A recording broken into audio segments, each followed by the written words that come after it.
In today's video, I will discuss 5 things to avoid when you start in the art of bonsai. My name is Rafael Najmanovic. I'm here to share my bonsai journey with you and the tricks that I learned along the way. 5 tips that I will discuss today are things that I learned the hard way, and I want to share this experience so that perhaps you lose less trees or develop them faster. What could be simpler than watering a tree, right? But this is in fact one of the most difficult things to learn. I'm still learning, and professionals mention that they are still learning and, on occasion making mistakes. Now, of course, the first thing you need to know is that if a tree doesn't have a proper balance of water and oxygen, the tree will not thrive and may die. When we cultivate trees in pots, the gravity column on a pot is not sufficiently strong to drive the drainage of the water, particularly on a very organic and water retaining substrate like garden soil, for example. That is why on bonsai pots we use modern bonsai substrate, which is very draining yet retains the capacity to hold water and provide it to the plant. So this balance of water and oxygen is very important. Depending on the species, it will be more lenient or be requiring more water or more oxygen. A pine, for example, such as this one here, leans toward the oxygen side. It's more of you have to keep it in more of a drier side. A Tuya occidentalis, a large Larix laricina, more on the humid side, the deciduous tree, but all of them need water and oxygen. So in practical terms, every morning I will go through my garden and I will first touch the tree with my hand, and if I feel that it is dry, I will mark that tree as one that needs watering. I may water it right away, or I may go through a number of trees and check them all and then water that entire group.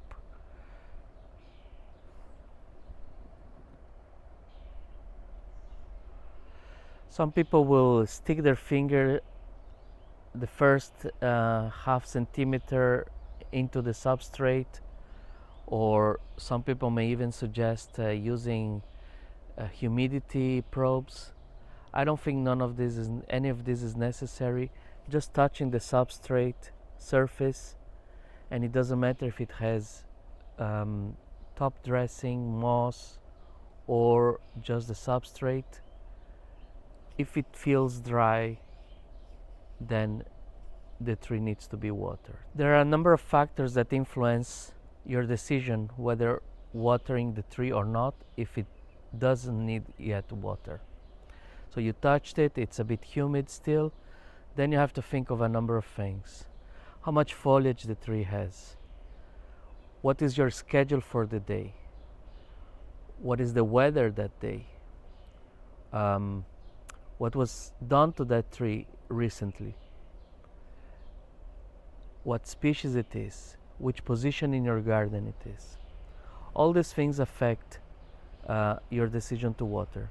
For example, if it is a tree with a lot of foliage in the spring on a sunny part of my garden, it's not going to rain today, then I will probably water it right now, even if it's still humid, particularly so if I know that I have to go to work and I will only be back, let's say, at 5 p.m. All these considerations need to take place if the tree feels that it doesn't quite yet need water, and you need to decide if you're going to water or not. These moments in the morning when I'm checking if I will have to water a tree or not are some of the best times. This is a time to check what you need to do on the tree, if there is something wrong with the tree, how you could style it in the future. So it really is a moment when you can pay attention to each tree individually and plan for the future. The second tip that I want to share is about repotting. There is a right time and a wrong time to repot a tree. This tree has already actively started to grow. So has this one. You can see the difference in color, the darker green here and the brighter green from the new shoots that have started to elongate in these spruces. Once the tree has actively started growing, this is the wrong time to repot. So right now I cannot repot these trees without severely risking them. The right time to repot is just before they start growing. And if you're very advanced and if you have the right conditions where you live, you can repot a tree in late summer. Late summer repotting is something that can be done once a tree is not actively growing, just before vascular growth in the fall, once the heat of summer and the danger of heat waves has passed and temperatures started to calm down. This will depend on the conditions wherever you live. Third tip is about removing too much foliage when you style a tree. So let's say I want to style this tree. I will try to not remove so much foliage. I will remove the least possible. Now there are many reasons to remove foliage from a tree when you style it. Something that you have to do.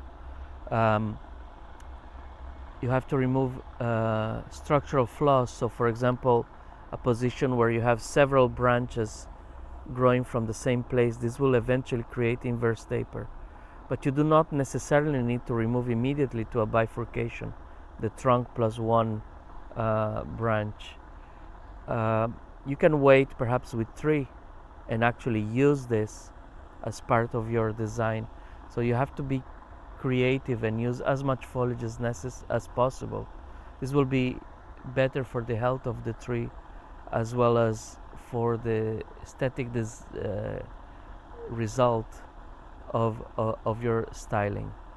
In the future you can remove more as structural flaws start to become more evident, or as new branches evolve, more ramification is produced. So in that case you will be able to remove, replace as part of what I call sustainable design, which is something that I will discuss in another video. Very often I see people beginning in bonsai take a tree like this and end up with something that is a bare trunk with one branch to one side, one branch to the other, and one on the top. And this is severely hampering the survival of this tree, the health of the tree. So one more consideration to keep more foliage than you need is the fact that, for example, this is a nursery stock tree in very organic and humidity retaining substrate, that if I remove a lot of the foliage, whatever will be left will be in a very humid substrate that will take a long time to dry, and when I water it will get drenched for a long time. So this balance between water of oxygen will be flipping in a way that is not very healthy. That is why I prefer with nursery stock, and actually with everything, even with Yamadori, I prefer to repot first and style second. Now, another reason to repot first, even Yamadori, is the fact that there might be very severe root work necessary, and this is something that you have to do at one point or another. You have to deal with the points of greatest limitation and put your tree in a container. Of course, you can go in phases, but still, if there is something very major, you will have to deal with it at one point or another to reach the aesthetics that you want. Now, if I do this root work and the tree has a lot of foliage, so I didn't style it, the tree has the most solar panels to regenerate the root system as fast as possible, and in this way your tree will be recovering and ready for styling much faster. The second point is that because of the severe root work, if for some reason a branch dies, then I will have the rest of the tree to use for my styling. Sometimes when you cut a root, it may be directly connected to a piece of foliage, and that branch may die on the first repotting. And so when you do the first repotting before styling, you may get the angle wrong, but it's better to have to correct the angle in the future with a fully recovered root system than potentially causing the death of the tree by losing the one single branch that you left and died once you did the repot after styling, or taking much longer for a recovery of the root system and then having to fix the angle. The question of the issue of fixing the angle is something that can also happen if you style it first. You may think of the most wonderful design for this tree in some way or another, and then at the end there is a very big root here that cannot be removed. So you already made the choices in your design. Much better to know the root system, know the limitations, deal with them, deal with the consequences of dealing with the limitations, and then style the tree accordingly.